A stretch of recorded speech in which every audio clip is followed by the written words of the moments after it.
Câmara Carclete Ação, gravando. Gente, eu vou abrir aqui os slides para a gente começar as informações da aula. Estou permitindo aqui que a turma entre.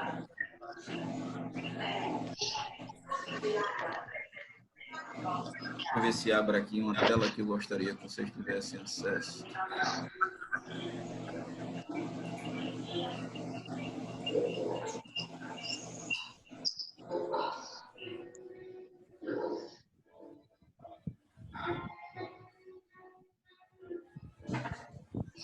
Rápido.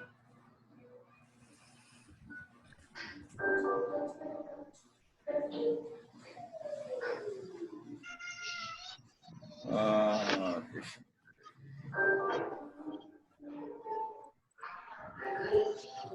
Vocês estão conseguindo ver a minha tela, não? Os documentos? Já não. Não, pastor. Não, pastor.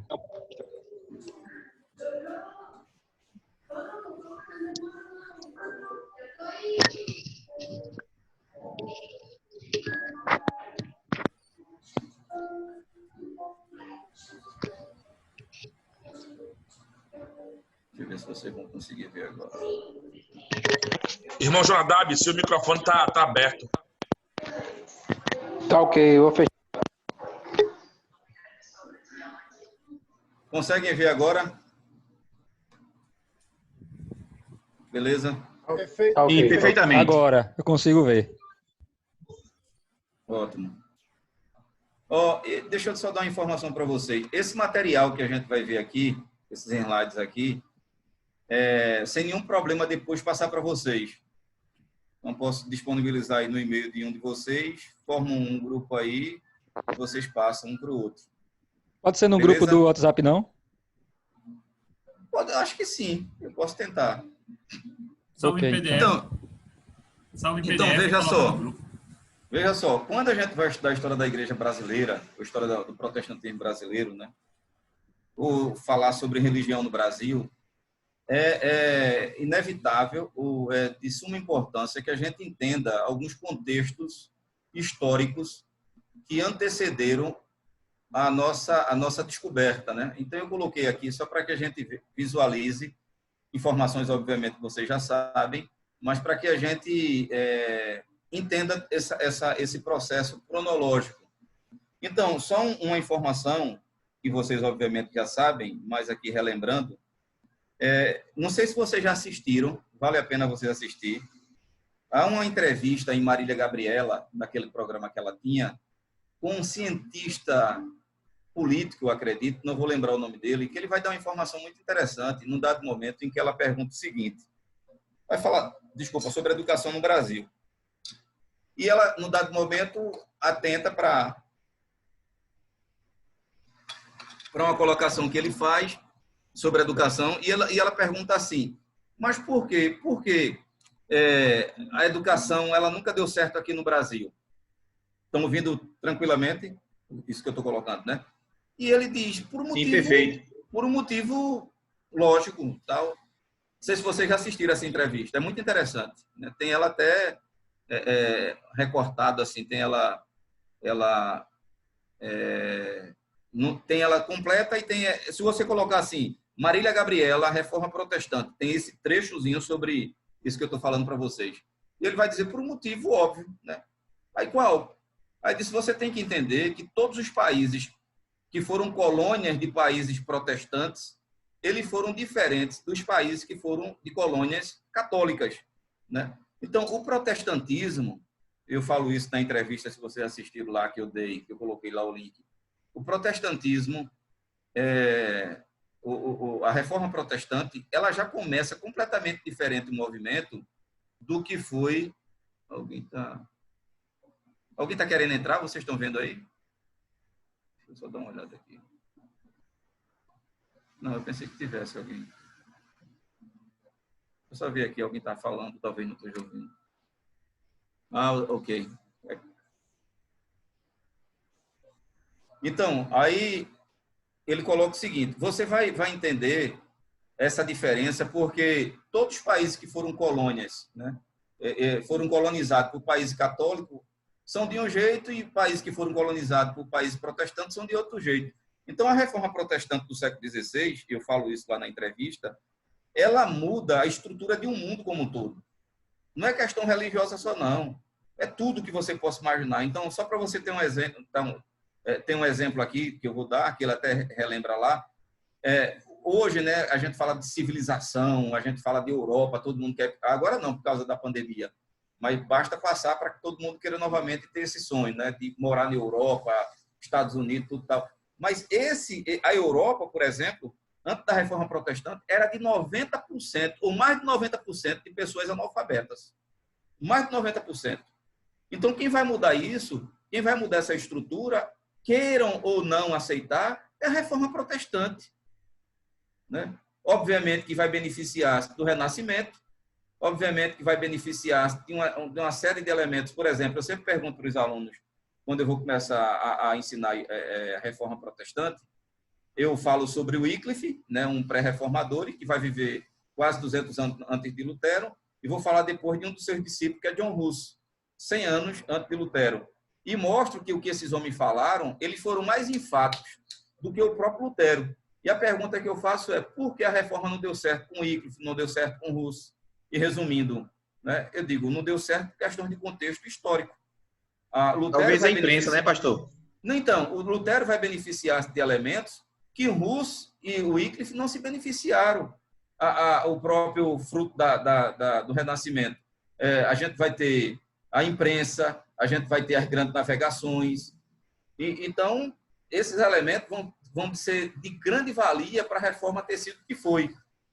Esse é um ponto que a gente pode estudar em outro momento. Mas o que eu quero que vocês entendam é o seguinte: a reforma protestante, né, do século XVI, ela muda a estrutura de um mundo de tal maneira que você vai ver o seguinte: antes da reforma, o mundo ele funciona através do contexto feudal, do feudalismo.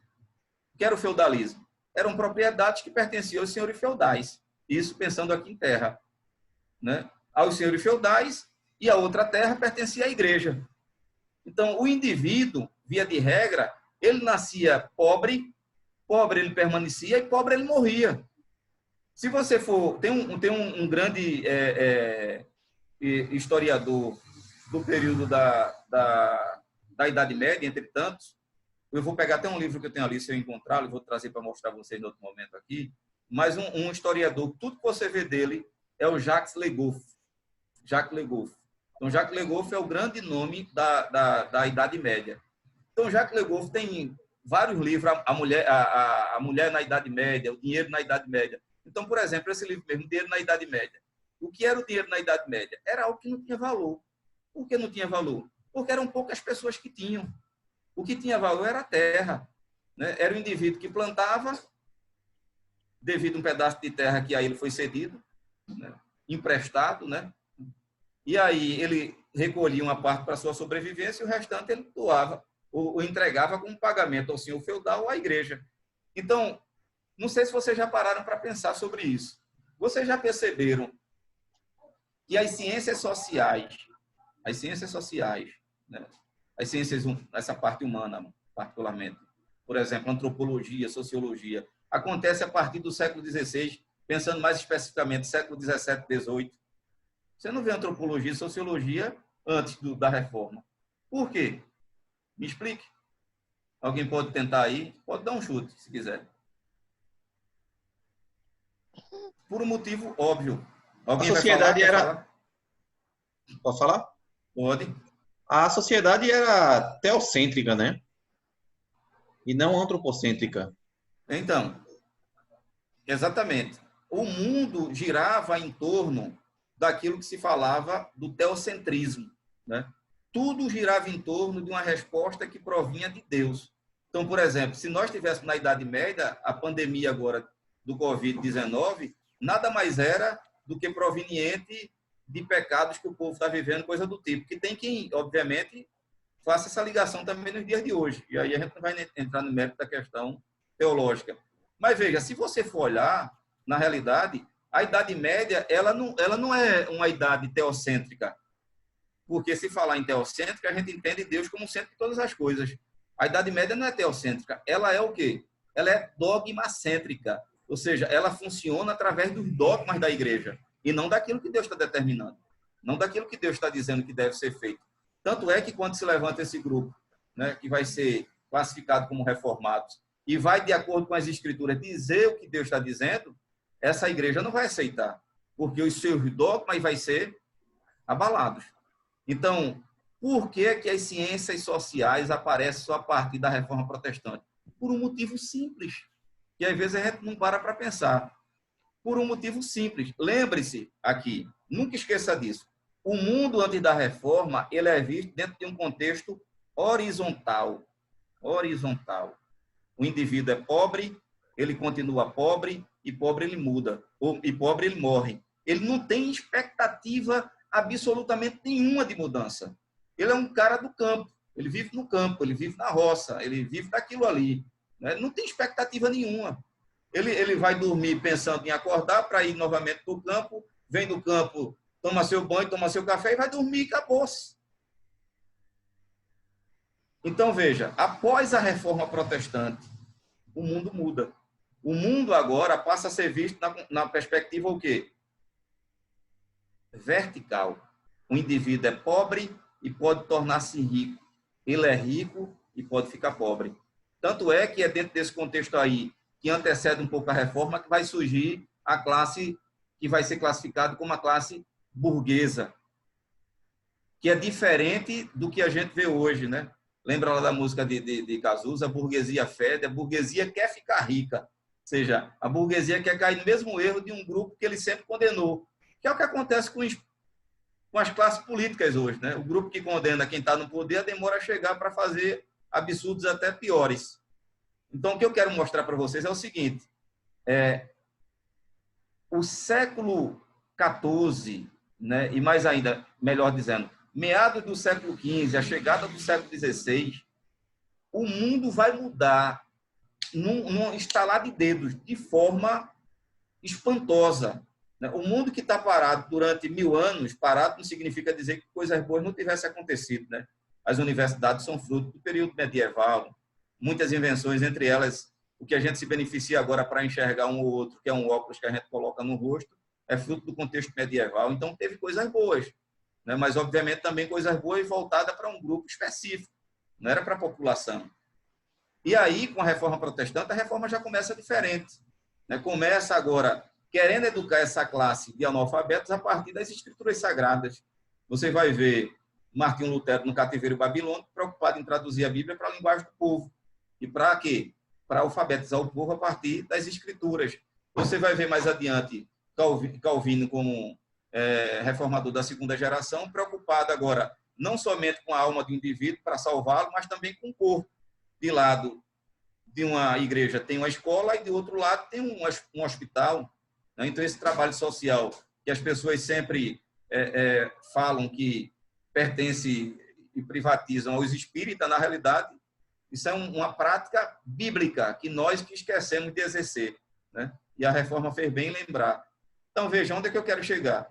Vocês, obviamente, alguém até colocou aqui no chat, mas eu não estou acompanhando, porque, veja, quem vai observar isso muito bem é um sociólogo, né, que é o Max Weber, fruto de um lar calvinista.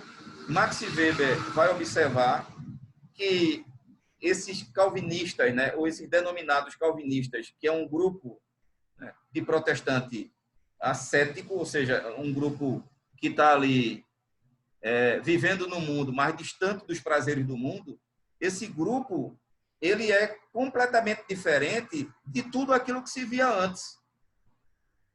Então, o Weber tem um clássico que é muito odiado, por incrível que pareça, por muitos protestantes, porque nunca leram. Weber presta um serviço ao protestantismo naquele livro, A Ética Protestante do Espírito do Capitalismo. Ele, melhor do que ninguém, vai observar que esses calvinistas eles ascendem, né? Eles têm um desenvolvimento social indiscutivelmente. do contexto católico, porque o catolicismo não está preocupado com isso, né? Por exemplo, a gente vai ver isso daqui a pouco, essa questão mesmo dos jesuítas que estão preocupados com a educação, será que estava mesmo? Então, daqui a pouco a gente chega lá.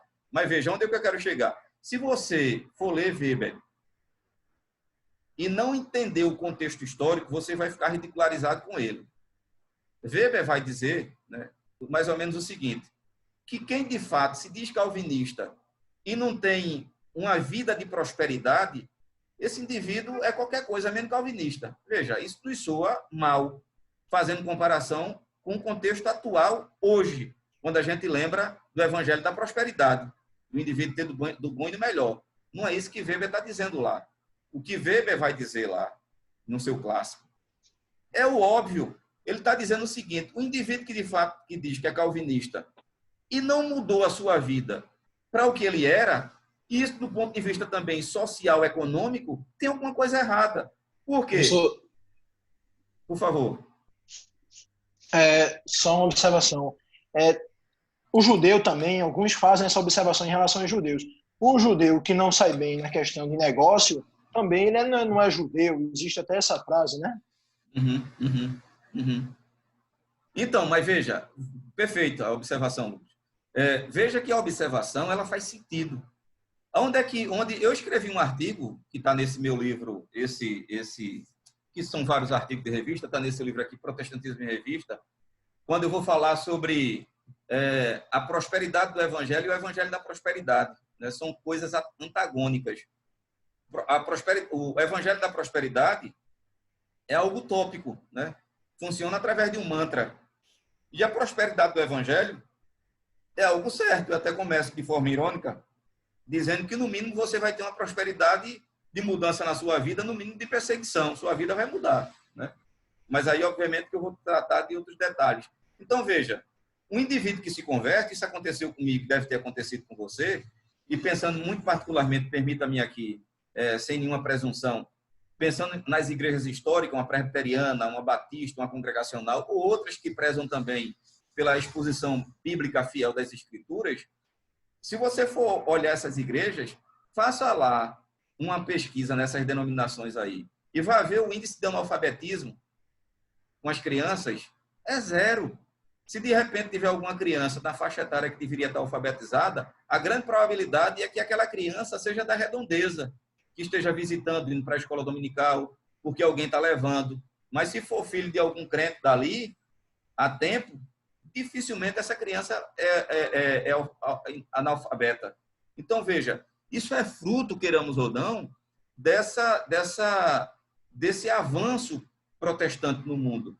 Então, notem, o Weber vai dizer o seguinte, que esse indivíduo ele deve ter a vida próspera por alguns motivos. E aí ele vai usar a lógica. O indivíduo vivia de farra, né? Se converte, deixa a farra de lado, já não tem mais, tem uma economia.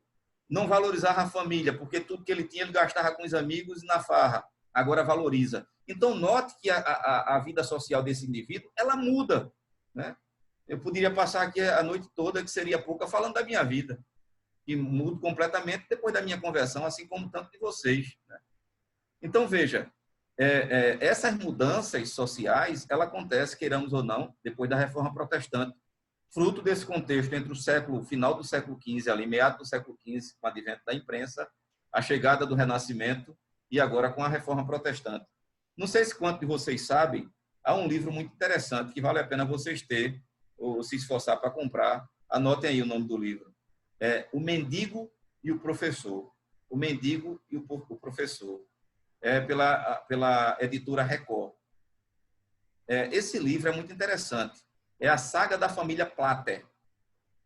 O Plater velho, ele nada mais foi do que um mendigo. É por isso que o título do livro é esse, Mendigo. O Plater velho, né, que é o patriarca da família, torna-se o patriarca, era um mendigo, um mendicante, que durante a Reforma Protestante ele abraça a reforma, ou seja, os conceitos da reforma.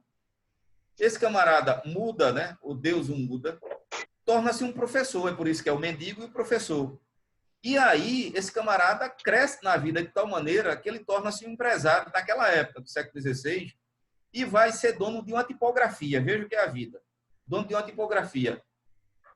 onde vai ser impresso na sua tipografia a primeira edição das Institutas de João Calvino. Para imaginar isso. A primeira edição das Institutas de João Calvino foi impressa lá na tipografia desse ex-Bendil. É por isso que o Weber vai muito bem observar isso. Então, veja, a gente está falando de um mundo antes da reforma estagnado e agora a gente está falando, num período pós-reforma, de um mundo agora não mais visto do ponto de vista horizontal, mas agora vertical. Então, é importante que você veja alguns desses acontecimentos antes de chegarmos propriamente no Brasil. É por isso que eu estou dando essas informações. Alguma pergunta que queiram fazer, fiquem totalmente à vontade, e o preço é o mesmo. Professor, o senhor falou aí na questão da Idade Média, a mudança no mundo veio de uma forma em que não era nem teocêntrica nem antropocêntrica. O senhor usou outra nomenclatura, eu não me peguei direito. Eu usei a expressão, eu não sei se nos livros tem isso, né? Mas pela lógica, né? É por isso que eu uso, isso é um vocábulo meu. Né? Para mim, o período ali não é teocêntrico, ele é dogmacêntrico, ou seja, o que vai reger o mundo não é a vontade de Deus, não é Deus que está no centro, mas os dogmas da igreja. A igreja, né? Os dogmas que essa igreja está o tempo todo ali defendendo, né? Só para vocês lembrarem, veja, o que era o mundo dentro do contexto medieval, entre tantas outras informações que poderíamos dar aqui e nos deter nesse período. É isso que a gente vai fazer. O mundo nada mais era, entre tantas teorias que existia, do que um prato ou um pires gigante em cima de uma tartaruga gigante. E que aqueles que tivessem curiosidade para saber o que é que tinha além da borda desse prato cairia no abismo. Então as pessoas ficam o quê? Paradas onde estão, estagnadas. As navegações acontecem dentro daquele contexto de conhecimento, né? Gênova, Veneza ali na Itália, tendo aquele percurso bem pequenininho, indo para as Índias e dominando o monopólio ali por causa das especiarias e fechando o circo para que ninguém tivesse acesso. Mas o mundo mediterrâneo como um todo, né? O mundo como um todo, isso era desconhecido. Então, o que vai mudar isso é exatamente esse contexto final do século XV, a chegada ali do século XVI. Que é o que a gente vai ver alguns passos agora para a gente entender a história da igreja aqui, pelo menos dentro do nosso contexto. Alguma pergunta que queiram fazer por enquanto? Tranquilo. Professor. Pastor. Por favor. As damas primeiro. Achei bem interessante quando o senhor falou na questão da Fala mais alto, Daniela, por favor. Tá baixinho. Achei bem interessante quando o senhor falou na questão das mudanças educacionais proporcionadas pela reforma protestante, que quando a gente estuda pedagogia, a gente paga na cadeira de História da Educação e nós vemos Martinho Lutero como que causou uma revolução na educação, porque antes a educação jesuíta, né, focava mais a fé e os maus tratos também para com os índios, e vem Martinho Lutero e faz toda uma reformulação nessa questão educacional. E quando o senhor tocou, eu lembrei dessa questão também. Como a reforma protestante foi importante, né, e é importante, principalmente nessa questão educacional. Veja só, eu não sei, Daniela, você está no grupo, no Zap, no WhatsApp, o grupo da turma, não está? Eu não sei se você viu e se os demais viram, e não é porque eu obviamente, dei a entrevista. Se alguns de vocês não viram, muita coisa do que eu falei aqui, né, nada mais é do que um resumo da entrevista que eu dei. Vale a pena você depois dar uma olhada lá na entrevista. E alguns desses artigos que eu mandei... Assistiu? E alguns artigos que eu mandei para... Os artigos que eu mandei, tem um especificamente aí sobre educação. Eu até utilizo o Agnes como modelo. Né? Então, veja bem. Eu lembro que recentemente eu participei de um evento aqui na Universidade Católica e a minha comunicação no evento foi sobre a contribuição dos protestantes na educação. 10 minutinhos lá, falei. Quando eu terminei de falar, um dos professores que eu tive, né, no mestrado, um católico fervoroso lá, ele não tinha o que comentar, né? Fez um comentário permita a minha expressão, um comentário besta, né? Ele não tinha o que falar, olhou para mim e disse assim, Zé Roberto, ele tem um puxado, entendeu? Ele disse, Zé Roberto, sua fala foi muito ideológica, né? Eu disse, professor, mas qual é a fala que não é? Quem é que tem uma fala neutra? Quem é que tem um conceito neutro? Ninguém. Ninguém. O que eles não aceitam é que isso, de fato, é uma verdade. E aí a gente não discute, a gente manda, se eles tiverem tempo, né, e quiserem, ler o que está lá no livro de história. Né? Professor, pessoas, por favor. Pegando um gancho, o Brasil Paralelo, ele tem feito um vídeo sobre a educação, a pátria educadora. Não sei se o senhor assistiu esse vídeo. Interessante é que no Brasil Paralelo existem pessoas que são católicas romanas. E nesse vídeo ele enaltece Lutero, os reformadores, a questão do trívio, do quádrivo. Ele enaltece. Então, livra essa crítica dele que ele fez com o senhor. Isso foi ridículo. Foi. Aí ela parte depois, Lucas, ele disse assim, Zé Roberto, eu sou polêmico, não sei o quê, ele não tinha que falar. Aí disse assim para mim, porque você tem que entender que quando você fala da contribuição dos protestantes com escola, né, com educação e com saúde, isso já existia lá na Idade Média. Eu disse, professor, isso era para um grupo seleto, professor. Você vai ver, de fato, lá na Idade Média, obviamente, que o surgimento dos mosteiros, dos conventos, mas era para qualquer um? Era para um grupo seleto, meu filho. É um Lutero da vida que está pensando em ser advogado, que vai para lá. As portas estão abertas para esse grupo. Não é para esses ninguém que estão no meio da calçada, não. A Igreja Católica Apostólica Romana, ela nunca se preocupou com a educação. Nunca se preocupou. Essa imagem vendida de forma equivocada, de que os jesuítas vieram para educar, a gente daqui a pouco chega lá para dizer por que foi que eles vieram para cá. Professor, por favor. Falando sobre isso aí, é interessante a gente ter a noção de que realmente a Igreja Católica se preocupava em dar educação a quem podia pagar. Então, é interessante quando eu era pequeno, então todo mundo falava, para as grandes faculdades aqui, não tinha faculdade. Ou era federal ou era católica. Os colégios, São Luís, era Nóbrega, então só podia estudar lá quem tinha dinheiro. Recentemente eu fui aqui a Petrolina e a igreja tem muito forte lá, né, a Igreja Católica. E da mesma forma, está centralizada ali no centro, a catedral, o colégio, mas só quem tinha acesso, inclusive na história lá, era quem podia pagar. Então, realmente, ela se preocupava com quem podia pagar. Aí sim, ela preocupava com a educação desse pessoal. Pois é, aí hoje, né, algumas pessoas lembram, não, mas as igrejas protestantes, através dos seus colégios, hoje também é para uma classe seleta, tudo tal. Eu escrevo sobre isso. Né? Eu digo, olha, é bom ver a origem, né? Os colégios protestantes que aqui nós temos, um Agnes da vida, eu escrevi um artigo que está lá, um Agnes, um 15 de novembro lá em Garanhuns, a própria Universidade Mackenzie, se você for olhar no início do princípio do começo, uma redundância aqui, era para a classe marginalizada, né? Obviamente que o Mackenzie é diferenciado porque, obviamente, está no centro, né, de São Paulo desde o início. Mas esses colégios aqui era para uma classe à margem, né? O mais comum à margem, porque essas escolas elas dependiam da própria oferta. 15 de novembro mesmo foi assim, né? Exato. Essas ofertas que vinham por conta das missões era com esse objetivo. Agora, é certo que nessas escolas vocês vão encontrar filhos de pessoas ricas desde o início, mas por causa da sua qualidade. E aí, esse sim, tem que pagar. Mas aqueles que não podiam, que viviam em sítios, que viviam distante, e os pais que eram alcançados pelo Evangelho através do trabalho dos missionários que por ali estavam, estudavam nessas escolas. Né?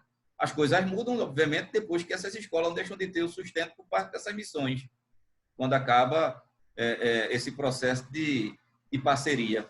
Professor, entenderam? Por favor, voltando àquilo que o senhor estava falando da entrevista não, da discussão que o senhor teve lá com professor, diálogo, né? Com o professor lá, eu acredito que nos dias de hoje a gente vê muito mais latente essa condição de pressupostos ideológicos. Você vê na política mesmo.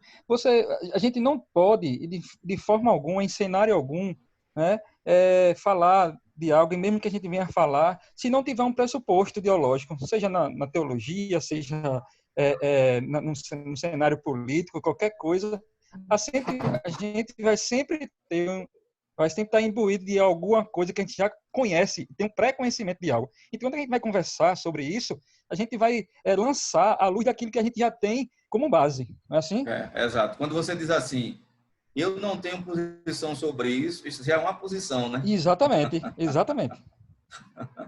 Não tem ninguém neutro, né? Pode ser que tenha alguém desinformado, ou mais informado do que acha. Exato, exatamente. Aí ele... Ah, não, interessante que...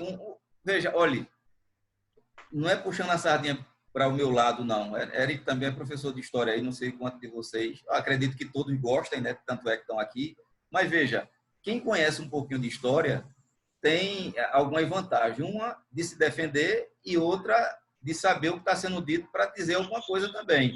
Quem não sabe fica ali balançando a cabeça. No dia que eu estava apresentando o trabalho, aí um menino pegando o gancho do professor, né, um menino que estava na minha frente, ele disse, professor, um professor meu no seminário disse que um grupo, era comum também alguns missionários vir para cá para explorar a terra, que não sei o quê. Pense numa informação desencontrada. Eu disse, qual foi o livro que o teu professor te indicou? Eu disse, não, ele disse. Eu disse, então, veja, que isso pode ter acontecido, eu não vou negar. Mas os nomes dos missionários que eu dei que vieram, meu filho, é diferente desse exemplo que você está dando. Eu estou falando de Cali, que era um médico que veio para cá, onde a única vantagem que ele tinha era a febre amarela esperando ele, os mosquitos já zumbindo esperando ele. Eu estou falando de um Simonton que veio e morre de febre amarela. Estou falando de um médico, estou falando de um educador, pessoas que tinham tudo para viver uma vida de luxo onde eles estavam e vêm para cá, qual é a vantagem que eles têm? Então, é desses indivíduos que eu estou falando. Esse exemplo que você está dando não foi o que eu falei. Aí ele calou-se. Então, é necessário a gente conhecer a história, nem que seja um pouquinho, para que quando vier essas besteiras, a gente diga, olha, mas não foi bem assim não. E a gente aproveita. E veja, tudo isso que eu estou falando para vocês, estou falando do jeito que eu estou falando para vocês. Eu fui várias vezes já, estou falando sem exagero, já fui chamado várias vezes. Eu acho que está aberto o teu som, Silvão. Eu fui chamado algumas ocasiões, né, algumas vezes, para ir para a Universidade Federal de Pernambuco, para ir para a Fight Visa aqui em Vitória de Santo Antão, para ir falar para um curso para professores do Estado, que é aquele curso que eles fazem de formação continuada sobre religião. E quando eu fui falar da reforma, assistam lá o vídeo. Eu começo falando dos conceitos sobre a reforma e depois falo do que foi a reforma. Ali no meio, alunos e professores, por exemplo, quando eu falei lá na Fight Visa, tinha um professor lá da Católica, amigo meu, contemporâneo meu lá de doutorado, né, sentado ouvindo. Eu fiquei até assim, rapaz, esse camarada vai se levantar e vai se manifestar. Ouvindo lá, assim como todos os outros. Né? O que eu disse para eles, o que foi a reforma? A reforma foi esse grande movimento que possibilitou, queiramos admitir ou não, é só olhar a história, possibilitou para que agora a gente tivesse um encontro como esse aqui. Eu estivesse falando, você estivesse me ouvindo, você estivesse concordando ou não concordando. Porque antes da reforma era o período medieval, ninguém tinha direito a nada, não. Não tinha direito à instrução, não tinha direito a falar, não tinha direito a ouvir. Então, isso que a gente está tendo aqui é fruto da reforma protestante. E eles calados ficaram e calados permaneceram. Quando falaram, foi, sabe, dizendo o quê? Professor, que bom, eu não sabia disso. Queria agradecer por isso. O professor católico que lá estava, né, da Universidade Católica, professor da Universidade Católica, terminou, ele disse, Roberto, eu queria um favor seu. Ele disse, tem como você me mandar esse material para mim? Porque eu estou escrevendo um livro sobre a reforma e eu queria colocar essas informações lá. Não conhece história, não. Não conhece. Então, antes da gente falar sobre a história do protestantismo no Brasil, é necessário que a gente conheça essas particularidades antes de chegarmos no Brasil propriamente dito, né? Esse contexto medieval, esse contexto da reforma, porque é isso que vai resultar nas grandes navegações, e entre essas grandes navegações vai ter aquela em que nós vamos ser descobertos. Gente, infelizmente vai cair de novo, a gente para aqui e retornaremos. Tranquilo? Mas a gente tem um minutinho aqui, alguma pergunta, alguma colocação, Eric, quem tiver, fique à vontade. Sérgio ia falar alguma coisa para o senhor. Sérgio, por favor. Eu gostaria, antes do Sérgio, por gentileza, é Augusto. Por favor. Sérgio não, é Augusto Lopes, perdão, era Augusto Lopes. É porque ele lembrou, Augusto, de Sérgio Lopes. Então, quase que era meu parente. Por favor, Augusto. Se cair, a gente retorna com você. Tanto é, assim, como você disse, professor, que esse período da igreja é caracterizado como a Idade das Trevas, né? E, subsequentemente, vem o Iluminismo exatamente com um contraponto. Feliciano, mano, teu som tá aberto aí. Pode continuar, Augusto, desculpa. Exatamente como um contraponto da Idade das Trevas, né? Para poder, assim, e eu penso que o Iluminismo ele tem contrafrutos na reforma realmente, porque possibilitou o surgimento dessas ciências sociais, como você falou, e tudo mais. Exatamente. Todos os movimentos que vão surgindo na história, eles nunca são fruto do acaso, nunca caem de